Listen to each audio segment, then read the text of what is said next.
Today I'm going to be talking about the Smach Z and how I think it went wrong. So I believe that it's cancelled because the members only forum has sort of released a post that states that one of the main investors, which I think is completely wrong anyway, but we'll get on to that in a moment, has pulled out of the project, and they've lost him on board of the project going forward. So because of this, Smach Z and the CEO Fernandez has sort of announced that it's probably going to be going into bankruptcy and issuing out refunds for the people that have put into the crowdfunding Kickstarter. I think this is all completely rubbish because the main investor is the community. The community has put so many ideas forward to this project, along with obviously cash as well, because I think they've raised about $680K.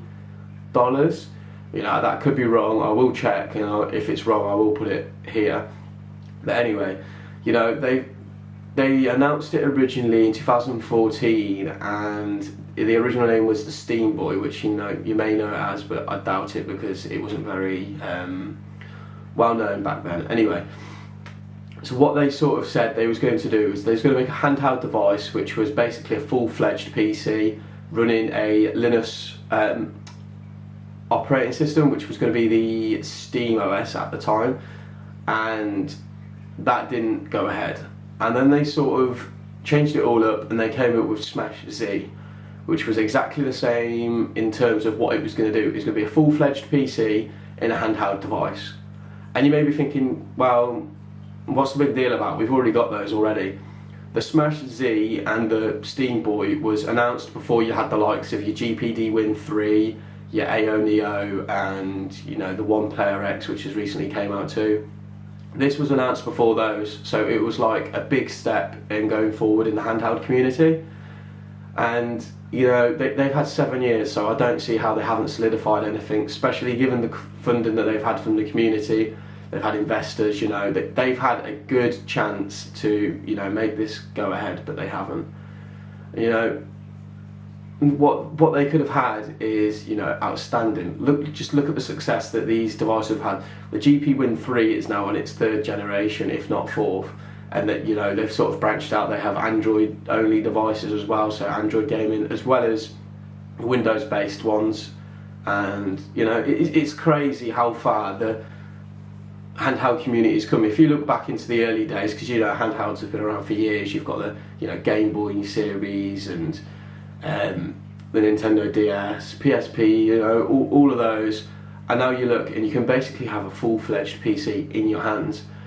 I know that Nvidia back in, I want to say 2013, I might be wrong, it might be 2014 as well, they released the first Nvidia Shield that basically was a controller with a flip-up screen on it. That was very good. However, the actual back end and the processing was mainly done on a PC, and you'd stream to your PC via Steam Link or chosen streamer like Parsec or anything like that.